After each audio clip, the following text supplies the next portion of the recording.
نگو سلام، بگو درود، نگو شعر، بگو سرود، نگو شکر، بگو سپاس، ولی مقصد همه خداست. پیروز سلام سال بندر برم پویاند بر این گراهی. پیروز سلام سال بر ما نظر کن آرهیم زین گمراهی. پیروز سلام سال دستم بگیر و پایم کن براهی.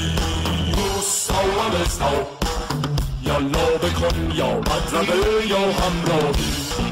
ما همه لعبتگانیم و فلک لعبت باز، از روی حقیقتی نه از روی مجاز. یعنی این مجازی که الان مد شده همون حقیقت سابقه. حقیقت سابق الان شده مجازی و خیلی هم شاید ناشناخته است هنوز ریشه‌اش برای همه. حالتون چطوره؟ درود بر شما. به خوشنودی اهورامزدا خداوند دانایی و توانایی و خردمندی که به انسان فرمان داد در همین جا روی کره زمین بهشت رو برای خودش بسازه. گفت جهنمت روی همین کره زمین بسوزان و بهشت رو برای خودت بساز. اونهایی که ببینید در زندگی رفاه دارن، آسایش دارن و همه به خاطر اینی که در پی این اندیشه بودند که بهشت رو همینجا بسازن. اما یه مشت آدمای بدبخت بیچاره کودن بیشعور، حالا بعضیا تحصیل کرده امکان داره باشن، اینها در پی گفتار و سخنان و افکار و اندیشه های رهبران مذهبی رفتن جلو و با امید این هست که تمام بدبختی رو اینجا بکشن، تمام قتل و کشتار اینا رو شاهد باشن، هیچ زرم نزنن تا اینکه برن اونجا تو بهشت. خبری نیست، هیچ خبری نیست.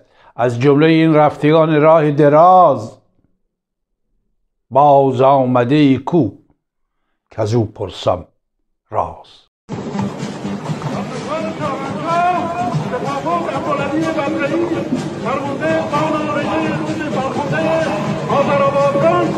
مفتخرم به سرپرد پیشگاه مبارک اعلی حضرت همایون شاهنشاه آریامه به گلگردشداران میرساند. یگانهای نمونه جهت انجام مراسم سان و رژه در پیشگاه ملوکانه آماده. فرماندهی سان و رژه آتمی محل سان و رژه هستند.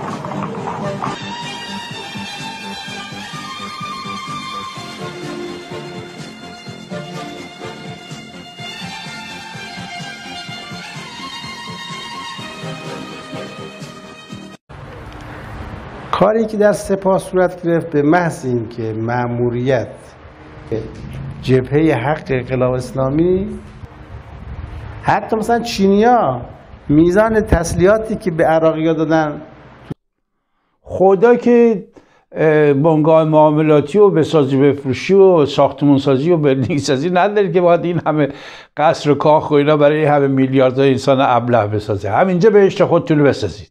همینجا الان دیدید بچه‌هایی با تلاش هایی که کردن، تلاش چه میلیونر میلیاردر شدن، سریع هم شدن، ولی یک عده باز در همین رابطه هم بیشعورانه برخورد کردن و فکر کردن الان بره تو بورس اونو بخره، تو فلان کنه، موازی شرکت موازی همه چیز خودش از دست داده و همه چیز دیگران را از دست داده.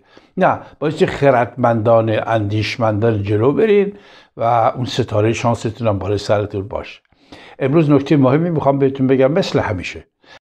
بعد نمیدونم چرا اینو پخش نکردم محمد جون، باید بگی دیگه. حالا گفتنش این است که اون موقع کمونیست‌ها همه رادیو رو گرفته بودن. بگو. بعد واقعا اینی که دارم میگم گل‌ها رو دادن دست آقای ابتهاج. بله. آقای حبیب بدی هم خیلی ناراحت شد از این موضوع و که چون توقع داشتن کار کرده بود اونجا، توقع داشت که این دست اون بدن. بله. این آقا اومد هر چیز کمونیست بود اینا دور خدا رو برای خودش جمع کرد. درست.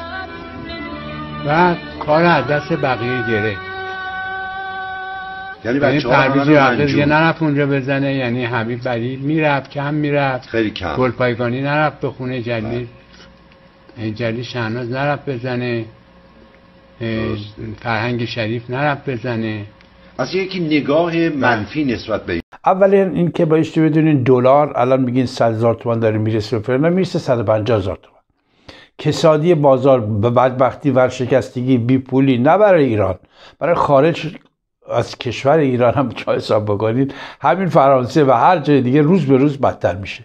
یعنی شکوفایی اقتصادی در جهان دیگه نیست.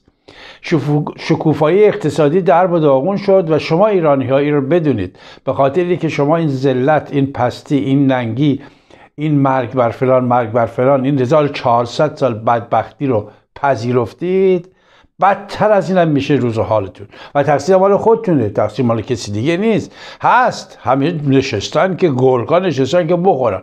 وقتی تو تومه میشی میاد جلو میذاری، 1400 ساله. خالد ابن ولید چیکار کرد؟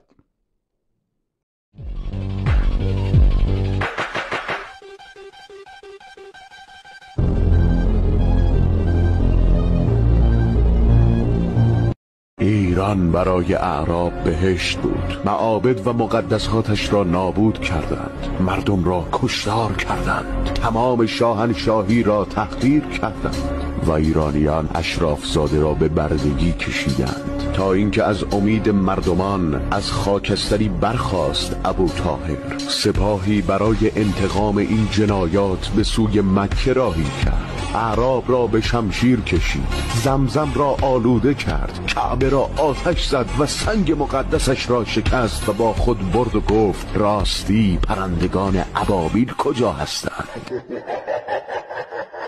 Are the Arabs saying the Sasanians failed because of Qadisiyah? Prepare the army. I'm going to draw a line from Bahrain to Baghdad with their blood. I conquered Kufa, I defeated the Abbasid army, and I took revenge on Qadisiyah.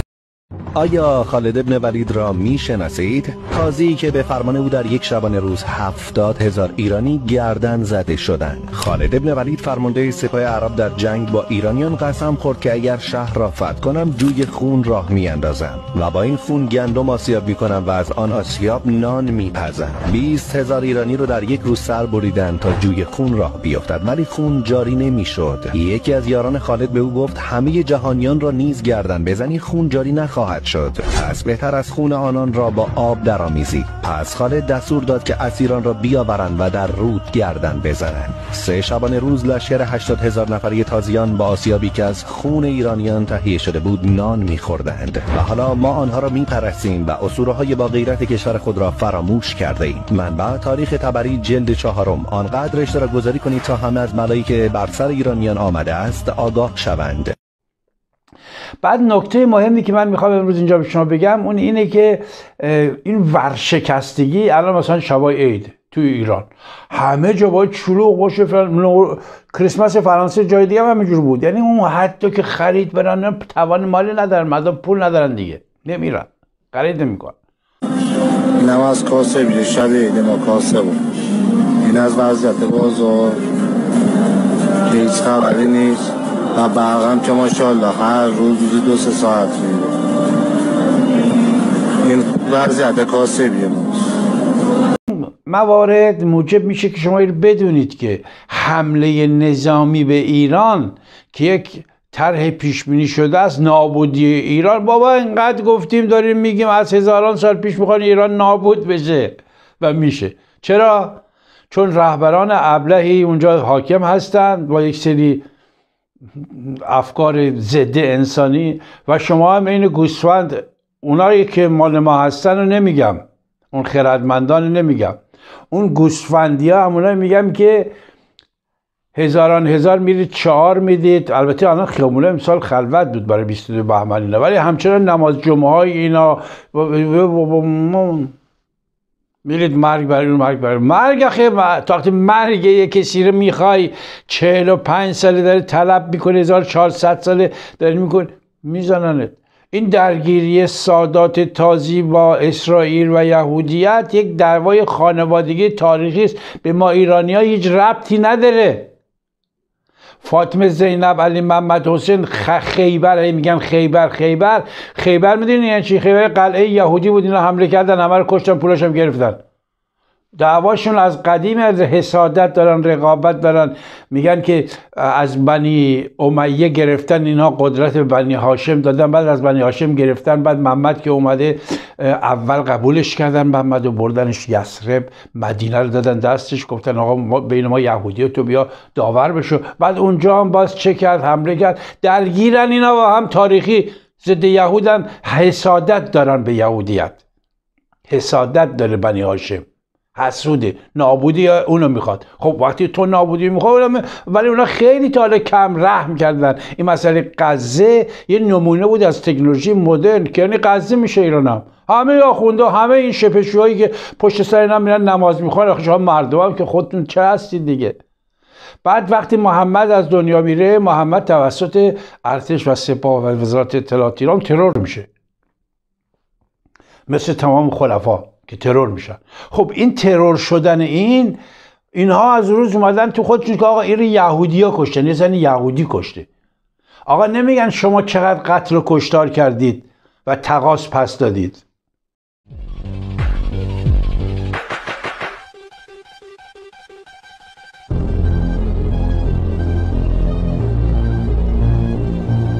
ایران برای اعراب بهشت بود. معابد و مقدساتش را نابود کردند، مردم را کشتار کردند، تمام شاهنشاهی را تحقیر کردند و ایرانیان اشرافزاده را به بردگی کشیدند تا اینکه از امید مردمان از خاکستری برخاست ابوطاهر، سپاهی برای انتقام این جنایات به سوی مکه راهی کرد، اعراب را به شمشیر کشید، زمزم را آلوده کرد، کعبه را آتش زد و سنگ مقدسش را شکست و با خود برد و گفت راستی پرندگان ابابیل کجا هستند؟ Are the Arabs saying the Sasanians failed because of Qadisiyah? Prepare the army. I'm going to draw a line from Bahrain to Baghdad with their blood. I conquered Kufa, I defeated the Abbasid army, and I took revenge on Qadisiyah. نمیگن اینو. و این عقده درونی که داره که مثلا الان سید علی خامنه‌ای داره هدایت میکنه اینو، قبل از اون خمینی بود، در طول تاریخ همه این سادات تازی بودن که تشکیلات مختلفی ساختن و خیلی در جهان مقتدرن. این که بعضی میگن آقا 5 نفر 4 تا خونه عقده یهودی 4 تا فلان قدرت اصلی در جهان برید تحقیق کنید. سادات تازی در جهان مقتدرن، در جهان اقتداری که اونا دارن هیچکی نداره. هر جا که اسم اسلام اینا روش نفوذ کردن، اگرم رقابتی هست در اصل اینها با هم متحدن. اینا مواردی که گفتیم زیاد تا این سالا دیگه نمیخوام حالا تکرارش کنم، فقط این میخوام به شما بگم که ایران از نظر اقتصادی از اینم داغونتر میشه، دلار به 150 تا میرسه و الان هم ترامپ اول که اومده بود، قبل از اینم که بیاد، اینا ساخت و پاخته باش کرده بودن. چون میدونید مانو که خدا بخشیان ازش یک حرفی هست مرتب میشنوید، پخش میشه، رفیق ناظرین من که دیگه با ما نیست، روان شاد، ولی شما خوب حرف مانو رو نفهمیدین چی میگه. میگه تو خارج از کشور ما یک جمهوری اسلامی داریم. این جمهوری اسلامی خارج از کشور با داخل کشور فرق میکنه. این جمهوری خارج از کشور برای غرب هست، برای خارجی ها هست، یه چهره دیگه ای داره. زن بازی توش هست، مشروب خوری توش هست، سرمایه گذاری توش هست، لاس زدن با چپ و راست دنیا توش هست، همه چیز توش هست. این جمهوری اسلامی دوم همه اینایی که کنار تو وایسادن فوش خواهر و مادر میدن به رژیم جمهوری اسلامی و تریبون دارن، امکانات مالی دارن، همه اینا مزدور جمهوری اسلامی هن، همه اینا جمهوری اسلامی دومن.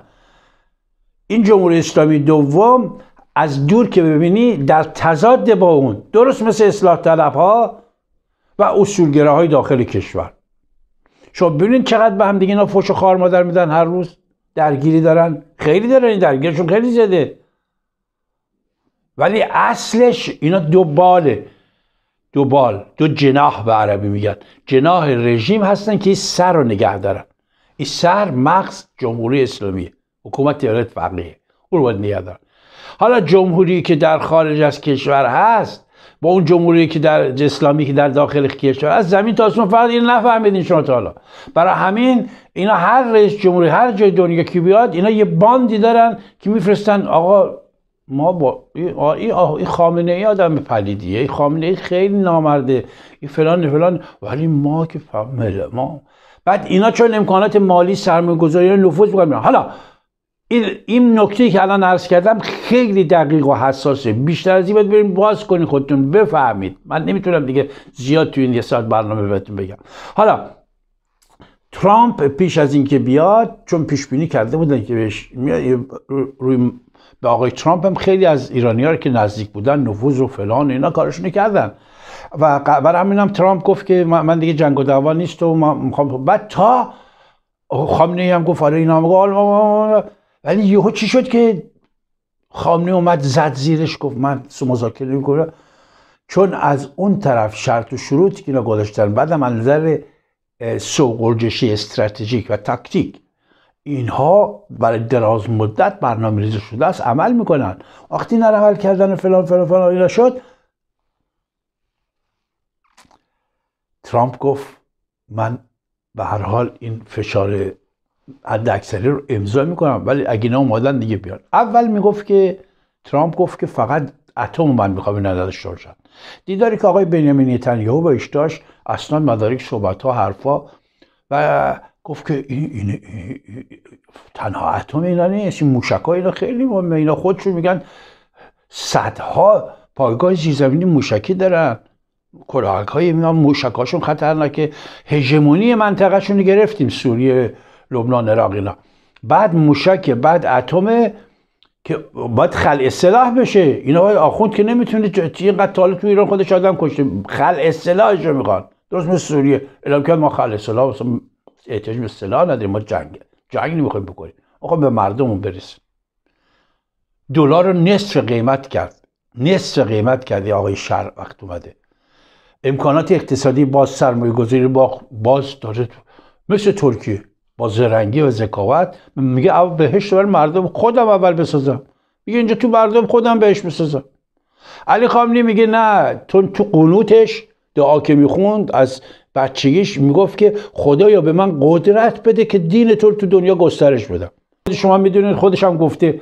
حالا این ابله هم میخواد که تعداد مسلمانای دنیا رو ببره بالا. ملت ایران فدای سرش، ثروت دارایی گدایی سرش. توی ایران نون و نفت و اینا ندارید، ولی حقوق دلاری میده که 100 میلیون نفر. آقای اعرافی خودش مسئول این کاره. الان هم خامنه‌ای بیشتر میخواد یه شورا بسازه برای رهبری بچه خودش، هم حتی باش درگیر شده با مجتبی باش درگیر شده و حالا نمیخوام وارد این مبحث بشم. یکی از نشانه‌های درگیریش اینه که ببینید شنیدین توی رادیو تلویزیون هر روز میان بحث میکنن، فوش خامنه میدن به هم. حتی خود خامنه‌ای تو رادیو تلویزیون جمهوری اسلامی تو این بحثا شدید میزنن. بگم این بیمارستان مسیح دانشوری و اون قوقاها فساد شخص آقای ولایتی و پسرش اتفاقا بخشی از شکایت ماست. به گفته معاون بین المللی وزارت بهداشت، شخص آقای ولایتی با کمک و نفوذ دفتر رهبری که بارها به شورای دارو و غذا نامه میزنن که یک دارویی رو وارد کنید و اینا میگن این دارو به درد نمیخوره. هم دقیقاً درست میگن، همین قوقا سالاری رو توی اون بیمارستان انجام میدن تا دولت رو وادار بکنن این دارو خاص رو وارد کنه. دارویی که $4 قیمتش بوده رو به قیمت $102 برای وزارت بهداشت فاکتور میکنن که اجازه ورود نمیدن.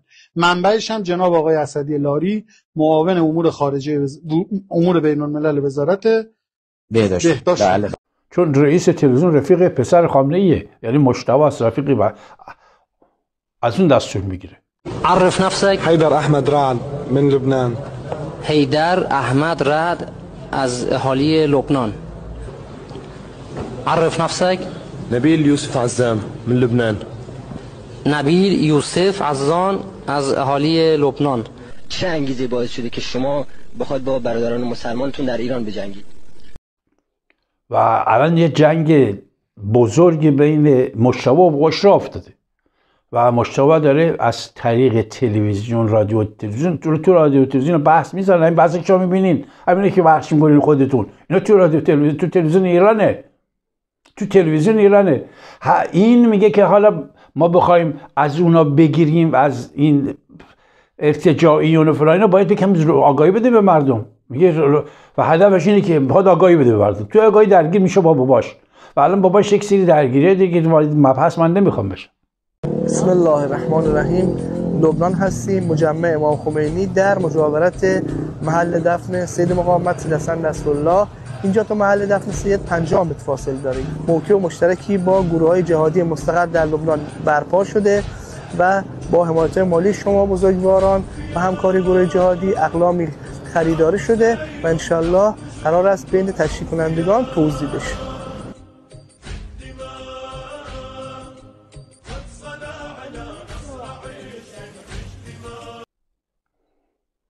ولی شما عزیزان من باید بدونید که همونطور که بارها گفتم، اینم تاکید میکنم، بسیارم درست و واقعی است، 3 نفر هستن که اینها شانس اصلی رو دارن که رهبری و شهریاری ایران رو به زودی در ایران در دست بگیرن. با هر کدوم اینا نوع سیستم اجتماعی، سیاسی، اقتصادی ایران متفاوت خواهد. شما یکی که همین آقای مجتبی خامنه‌ای است که اگر بیاد فرزند علی خامنه‌ای، این تداوم حکومت سیدها و 1400 ساله و اسلام و اینهاست، حالا با یک شیوه دیگه، با یک ساخت و ساخت‌های نوین در سطح جهانی و اینا. ایشون آدمی نیست که لباس در رو بگه کوروش، لباس در رو بگه زرتشت، لباس در رو بگه درود بر شما. هنوزم که هنوزه اینها شاید در همون محورهای 1400 ساله غرق هستند. این که یکی شانس شما تداوم حکومت تازیان 1400 ساله بر ایران هست، جهل و خرافه و وعده بهش به شما دادن برای دنیا. دومیش این گردآفریده، این دختری که رهبر شورش مسلح هست، یعنی نیروهای شورشی مسلحی که در ایران دارن مبارزه میکنن، الان رهبرش هست این گردآفریده. این داره رهبری میکنه گردآفرید و شانس دوم هست.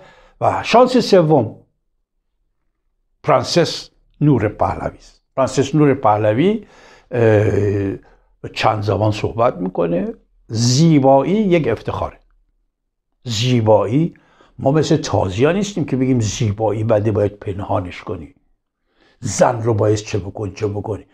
زیبایی زن از قدیم بهتون 100 بار نشون دادم، از آیین اوستایی که نوشتیم 40 سال پیش، که 100 خردمند ایرانی، 100 نفر از بزرگانی که شما میشناسید با پذیرش اون آیین اوستا و نوزرتشتی‌هایی که ما مطرح کردیم مقدمه نوشتن برای کتاب، ولی ما 19-20 تاشو پخش کردیم، در کتاب آوردیم، بقیه نمیدونیم. چون می‌خواستیم 100 تاری بزنیم خودش یک کتاب 1000 صفحه‌ای 2000 صفحه‌ای میشد، امکان پذیر نبود. خیلی ازشون زنده، خیلی از دنیا رفتن، ازشون پوزش میخوام، ولی ما 20 نفر که دیباچه پیش درآمد شده تونستیم چاپ کنیم، اینا همه کسانی بودن که مهر تأیید گذاشتن بر اینی که ایران کهن آریایی و همین که وقتی میگیم نو زرتشتی که ما میگیم به خاطر این هست که من نمیخوام مهربانیارانی که در داخل ایران دارن فعالیت میکنن، زرتشتی های رسمی که تو پارلمان نماینده دارن، دفتر دارن، انجمن دارن، کار میکنن، که من دست همشون رو میبوسم، از همشون سپاسگزارم به خاطر تلاش های 14 قرنی که انجام دادن. و چون ما نمیخوایم اونا رو به ما بچسبونن، ما رو به اونا بچسبونن و اونها رو زیر فشار قرار بدن که 1400 سال این باور و آیین اندیشه رو نگه داشتن، ما میگیم نو زرتشتی که اونا قاطی نشن. چون میدونیم بر اساس قوانین اسلامی اگه اینا بیان بگن به زرتشتی رسمی توی ایران که آقا شما کسی زرتشتی، کفر محسوب میشه و قتل و کشتار و مثل مافیاست دیگه. میدونید که اسلام مافیاست. اگه تو به زور و به شمشیر و به مصلحت اینا گفتی مسلمانی الان بخوای خارج بشی میکشنت. خب ما برای حفظ جان این همینجا پاسخی است که دادم به عزیزانم در داخل کشور خارج کشور می‌پرسن. ما اگر میگیم نو زرتشتی، نفی هم میهنان بزرگوارمون که هر چی میخوام بگن اومده از حسین تعریف بکنه، از مصلحتشه. تو ایران تو هستی، تو ایران میخوای اینو نگهداری 1400 سال نگه داشتن با مصلحت بوده دیگه. اگر نه همینم نمیموند که الان من بیام سیاوش اوستا یا دیگران ما بیایم اینو جهانی کنیم در طی این 40-45 سال. اگر اونا اون کارا رو نکرده بودن، اون اگر همون آتش زرتشت رو در آتشگاه‌های پنهان یزدره و مشهد و ابیانه و اینها اینا نگه نمی داشتن تو خونه ها جای دیگه، در پنهان اون آتش رو نگه داشتن اینها. اون آتش بود که ما دوباره از توی خانه ها و کانون ها آوردیمش بیرون. سیاوش اوستا گذشته رو آورد بیرون. من نیافریدم چیزی، زنده کردیم، ما زنده آوردیمش. حالا برای همین که برای اونا دردسر نشست که ما میگیم نو زرتشتی، یادتون نره به اونا هم نچسبونید که خدایی نکرده باز به اونها حمله نکنن، بچه‌ها نگیرن. کسری وفاداری ما رو از میان بردن، کوروش آریامنش عزیزان بسیاری رو چه کردن. ما برای حفظ جان اونها، یادتون نره اونهایی که دوباره میان از پنهانکاری چون که پنهانکاری بود که گفتن هم به اینا میگیم نو زرتشتی و در جهان هم بسیاران هستند و تا کنون هم معبد و آتشگاه جایی هم رسمی ساخته نشده. این به خاطر این هست که دشمن در کمینه که از هر سو بیاد بزنه و چه کنه و چه کنه. حالا برای نوروز نزدیک است، در راه است. شما نور رو دارید، پرنسس نور در راه شهریاری ایران. گردآفرید رو دارید و مجتبی رو دارید. دیگه انتخاب با ملت ایران اینجا. شما هستید که بایستی فریاد کنید که پیرو کیستید. پیرو کیستید. برخی از این نیروها اگر با هم متحد بشن، آزادی ایران از شر تازیان یه چشم به هم زدن. ولی شوربختانه دشمن چون در کمین هم موثر نیست. حالا یه نکته که خیلی مهم میخوام بهتون بگم، اون اینه که من گفتم خامنه‌ای خودش سید علی مرده است، نیست. حالا اگه هم زنده باشید به شما بگم این جریان پوست رو خبر دارید که چیپس تو کله آدم بزنن، تو بدن آدم بزنن فلان میکنه. این چیز مقصد جدیه. اینی که حتی ایلون ماسک گفته این تو مغز میذاره چه میکنه کنترلتون میکنن فلان میکنن، این واکسنی که زدن چه بود، اینا همه درسته. من حالا یه راز دیگه رو به شما بگم. در سالهای گذشته در شانزلیزه وقتی من می نشستم توی دفترم که هر روز 50-100 نفر آدم می اومدید شما اونجا و جدا از اینکه در دانشپژوهان اندیشگاه اوستا بودید، انسانایی که می اومدن 2 روز 3 روز یه هفته اونجا بودن بعد می رفتن اینور دنیا، من 4 تا 5 نفر از هموطنان ما در اونجا من با من اومدن صحبت کردن که اینها بیشترشون از امریکا می اومدن و مدعی بودن که اینها مریض میشن میرن بیمارستان و توشون پوست گذاشتن، چیپس گذاشتن. 20-25 سال پیش چیپس گذاشتن و یارو میگفت که من اعصاب دارم، سر دردم، بعضی وقتا تحریک میشم، اون کار میکنم. درست این جریان فیلمو من حرفاشو باور کردم، ولی گفتم خب من چیکار کنم؟ گفت اومدم به رئیس جمهور فرانسه بگم فلان. میگفت اینا هم خودشون هم چیپس تو کلاش، تو که نمیطوری که گذاشتن رفتی پی کار دیگه، تموم شد. و این رو آزمایش بودیم، امتحان میکردن روی آدم‌هایی، روی انسان‌هایی امتحان میکردن. امتحان‌ها همیشه میدونید که میلیونی هم انجام میگیره. مثلا بعضی از این آمپولایی که اینا میخوان به بازار بیارن، اینا رفتن تو هند در سطح میلیونی آزمایش کردن، در آفریقا در سطح میلیونی رو آدم آزمایش کردن، همچنین رو موش آزمایش میکنن. حالا در ایران ما اینو میخوام بهتون بگم، از بعد از انقلاب این چیپس ها رو آزمایشی تو بدن خیلی وارد کردن. الان که راز رو سیاوش اوستا به شما میگه میفهمیدم که قصه نیست، بعد از اون حالتتون بیاین بیرون، برین دانش رو بگیرید. این الان همین 1 دقیقه رو گوش کنید. این آقای داریوش خوشبین هست، یکی از برنامه‌سازان بزرگ فرانسوی، ایرانی است. بهش میگن داریوش خوشبین، خیر میگن، حالا خوشبین هست ایشون. این داره با یک متخصصی صحبت میکنه، متخصص میگه آره چیپس ها الان که تو تلفن تو میری بانک، میری خرید، میری هر کار میکنی، بعد با همون شماره تلفن اصلا تو رو میشناسن، میدونن کی هستی چی نیستی، همه چیز تو رو خبر دارن، هر چیزی که تو خودت یاد خبر داره، همون چیپس تو همون تلفنت اینا. میگن بعد میشه که بذارن تو جیب آدم و ترجمه فرانسه حرف بزنه و ترجمه انگلیسی زیرش نوشته میشه. حالا من لب بشم به شما بگم چی. بعد میگه چیپس یا تو جیبت میذارن یا میتونن دیگه تو دستت بذارن، تو کلت یه جایی بذارن، دیگه همه چیز تو میشه کامپیوتر، دیگه کامپیوتری. و الان این روی خیلی آزمایش شده. Au bout de ça, on parle de puces qu'on pourra s'implanter. Ce sera quand ça? Certainement dans les 10 années à venir. Et d'abord, on va les implanter dans nos vêtements, c'est-à-dire wearables, comme on le dit. Et après, on pourrait s'imaginer qu'on les implante dans nos cerveaux ou dans nos topos. Et à la fin, peut-être il y a une communication directe entre notre cerveau et le monde digital. Ce que nous voyons, c'est une sorte de fusion du monde physique, digital et biologique. On appelle quelqu'un, on n'a même plus le réflexe de devoir prendre un appareil, ça se fait naturellement. Hein. La technique continue le corps. Oui, vous parlez et vous dites, je veux maintenant être connecté avec n'importe qui.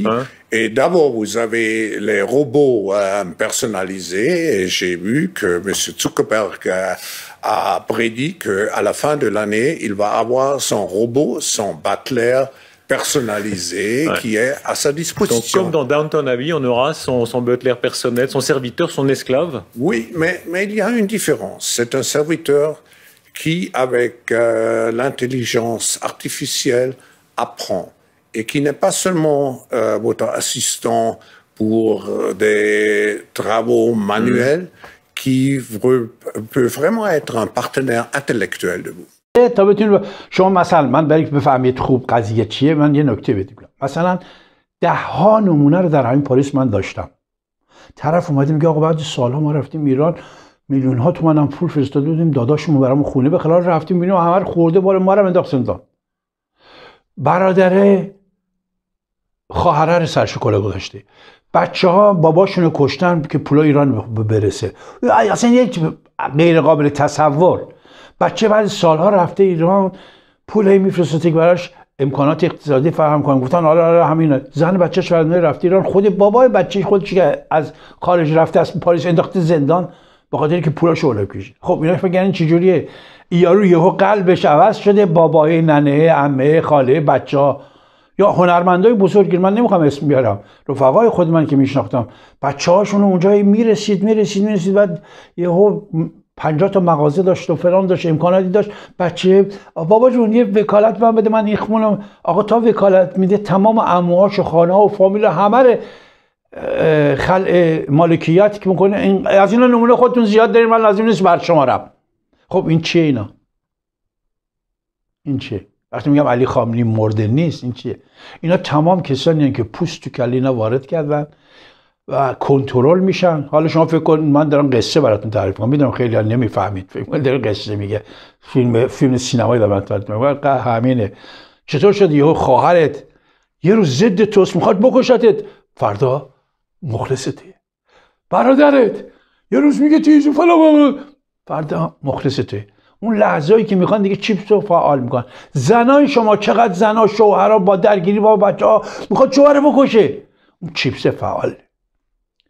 اون دو شخصیتی طرف نیست، اون چیپس رو فعال میکنن. خیلی هم ساده بود این اوایل انقلاب که ایران آزمایشگاه بشه اینا رو وارد بکنن. برای همینه که شما اگه الان عزیزان من نونم میدونم همتون دارید، عزیزترین آدم‌های نزدیک به شما بهتون خیانت کرد، بهتون اذیتتون کرد، تا پای قتل شما رفته، ثروت، اینا همه کسایی که با گذاشتن چیپس دیگه او آدم سابق نیست. او دیگه اون رفیق تو و پسر عمو تو و خواهر تو و برادر تو نیست. چیپس تو کلش، پوست گذاشتن تو کلش، کنترل میشه. همونطور که این آقا گفت، این آقای داروچو خوشبین که با ایشون مصاحبه میکرد، یکی از بزرگترین برنامه سازان تلویزیون دنیاست، نه فرانسه. با آدم بزرگ مصاحبه کرد، الکی که نمیاد بگه صحبت بکنه. این هست الان.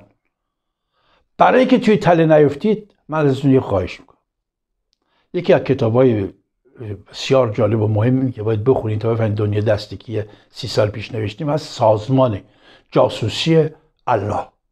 این سازمان جاسوسی الله مثل چند کتاب دیگه که آقای بوف و آقای شاه مرادی عزیزم و دوستان دیگه همینطور اینها این رو صوتی منتشرش کردن.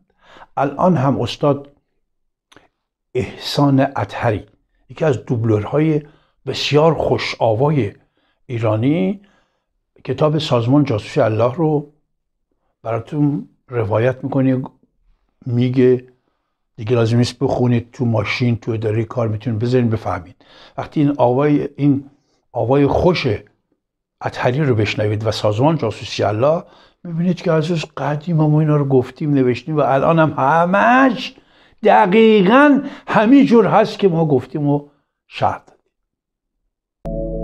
سازمان جاسوسی الله، نویسنده سیاوش اوستا، گوینده احسان اطهری.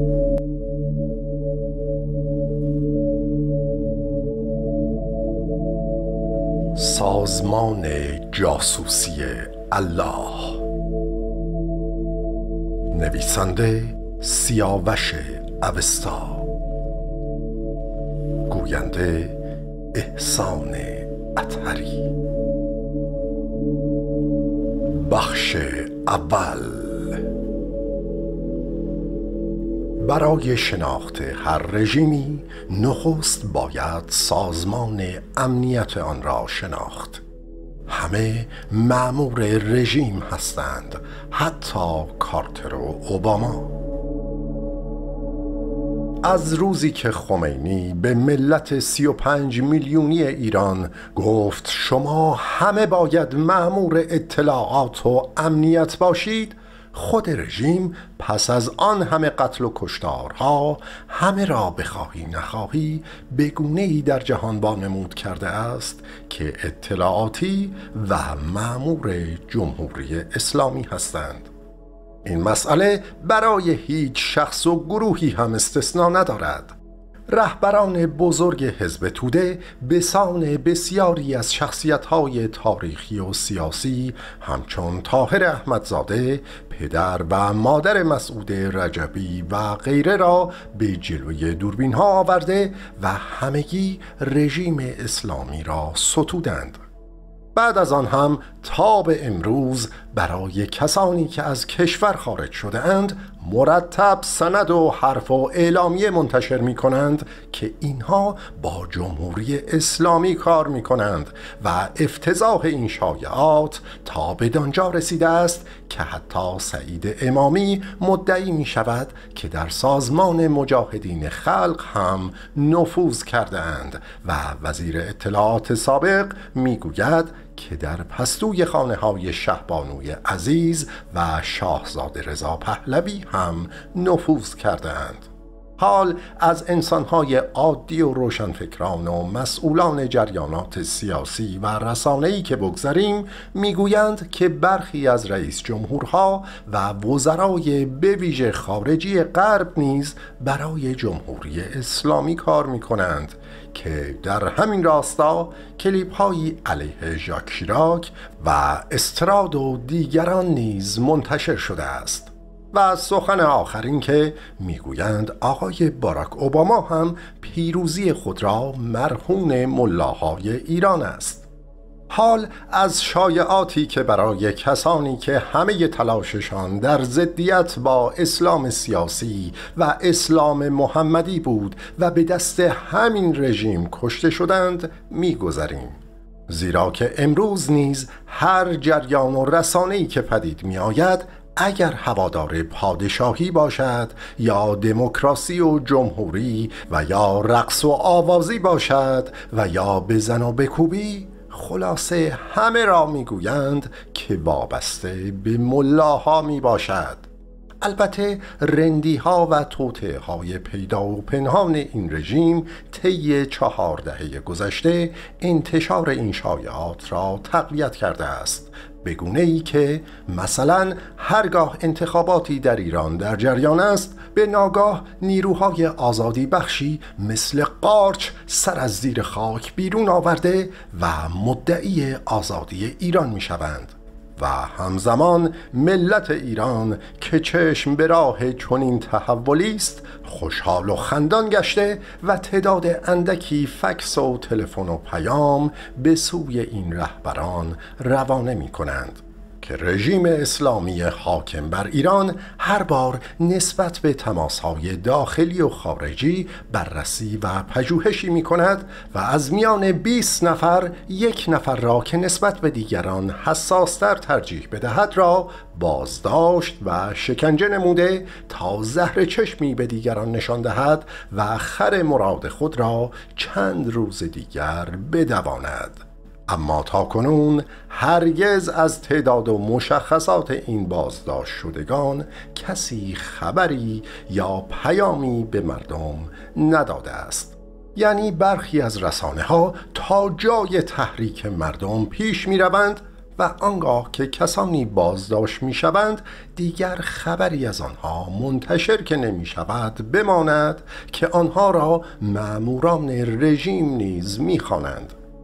این همه هرج و مرج در میان رسانه ها و گروه های سیاسی موجب شده است تا با عدم شناخت درست ما از محتوای اصلی رژیم به بقای آن خواسته و یا ناخواسته کمک کنیم، حالان که تقویت شایعات مأمور بودن فلانی یا فلانی تا کنون فقط و فقط به خود رژیم کمک کرده است و بس. و افسانه این جار و جنجال طی این 40 سال آنچنان غیر قابل تصور بوده است که هنوز است تمام رئیس جمهوران آمریکا و رئیس جمهوران کشورهای اروپایی را هم مأموران جمهوری اسلامی می دانند. و در این میان ملاها هر شب میخوانند و میرقصند با داشتن چنین اپوزیسیون ها و مخالفانی در خارج از کشور. تمامی سرویس های جاسوسی و ضد جاسوسی دنیا بر این اندیشه پایبر و متحد هستند که آن کسی که نداند برای چه سرویسی کار می کند و آن کسی که برای سرویسی ندانسته کار کند و مزد و حقوق و پاداشی مستقیم نگیرد، به مراتب خدماتش بهتر خواهد بود نسبت به کسانی که شناسایی شدند و حقوق رسمی می گیرند. کلاً مأموران و خدمتگزاران سرویس های جاسوسی را می توان به 3 دسته تقسیم کرد. نخست کسانی که به طور رسمی استخدام شده و با دریافت حقوق کار می کنند. دوم کسانی هستند که به عنوان مشاور و خبرچین و متخصص بدون برخوردار بودن از بولتن حقوقی و ثبت نام رسمی کار می کنند. و سوم کسانی هستند که خدمات بزرگی به سرویس های جاسوسی می کنند، البته بدون دریافت مزد و حتی بدون اطلاع و آگاهی خودشان. یعنی این نوع افراد بدون اینکه خودشان بدانند بهترین و بزرگترین خدمت را به سرویس های جاسوسی می کنند و این گونه خدمات به مراتب نسبت به تلاش های 2 گروه رسمی دیگر کارسازتر می باشد.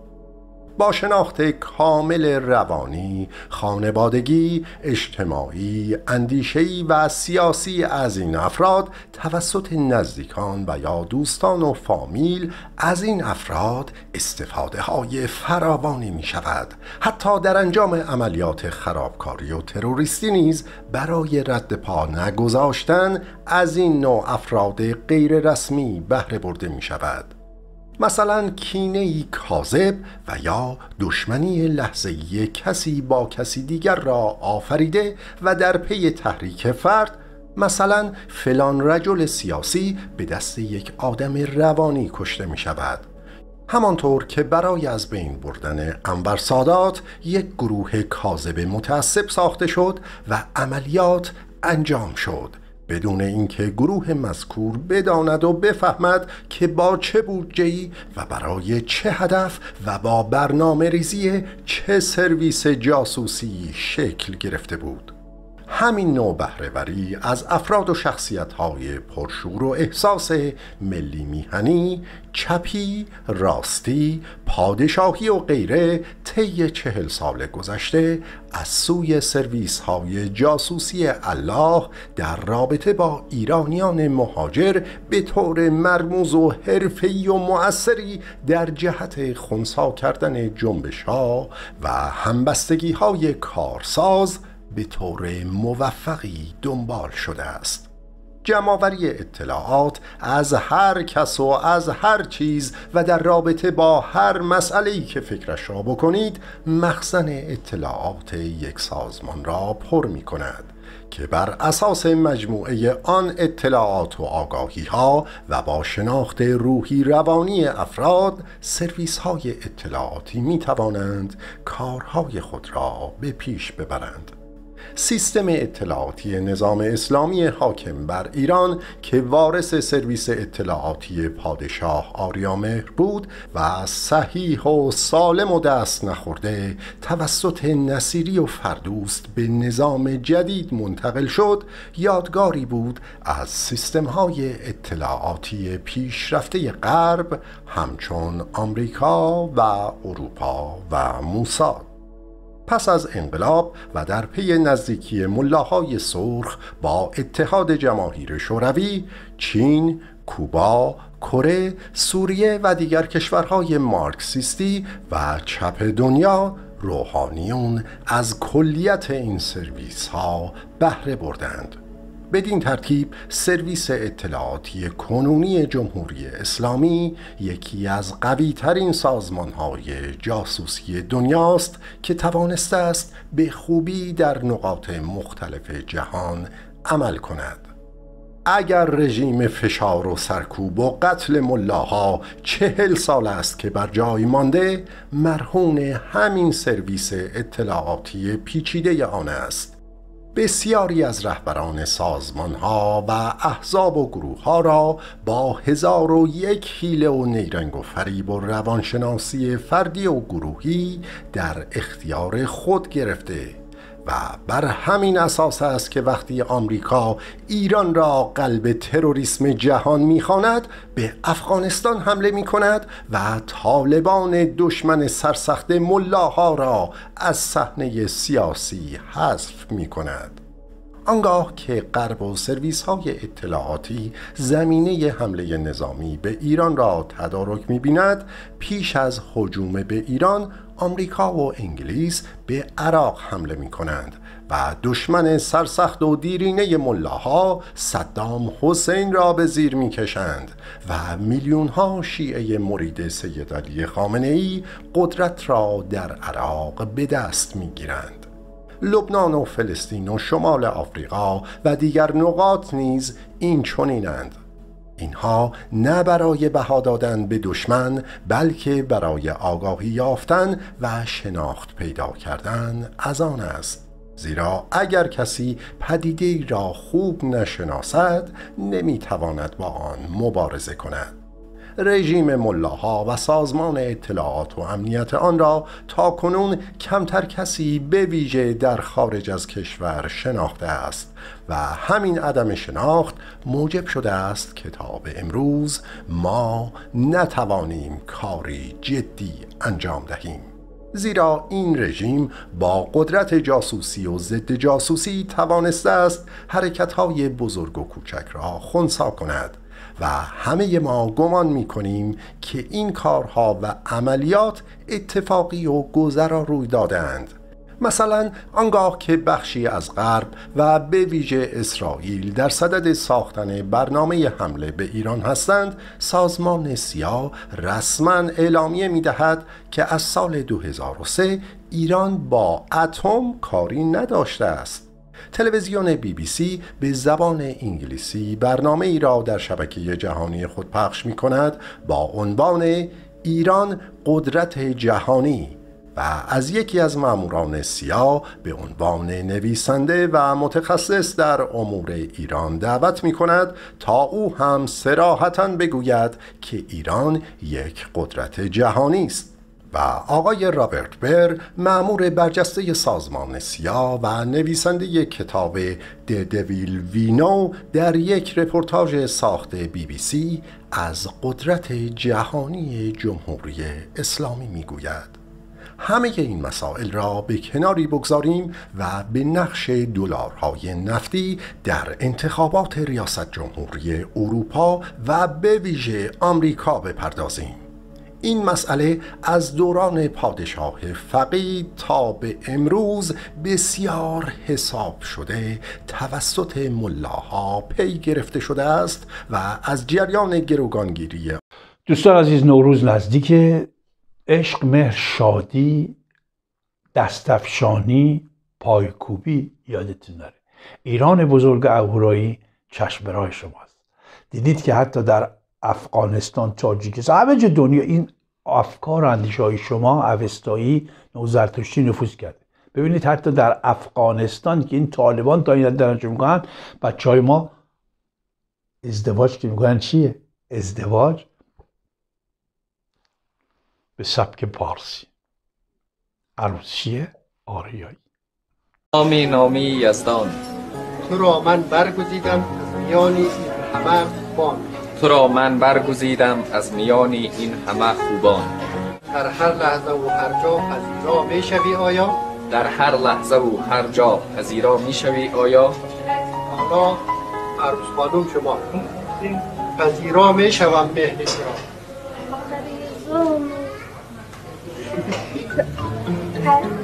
پذیرا می شوم مهر تو را. پذیرا می شوم مهر تو را.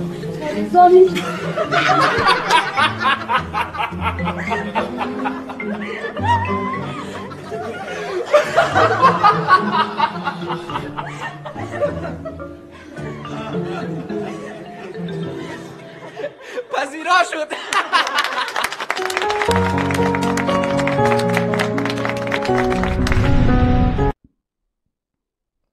عزیزان،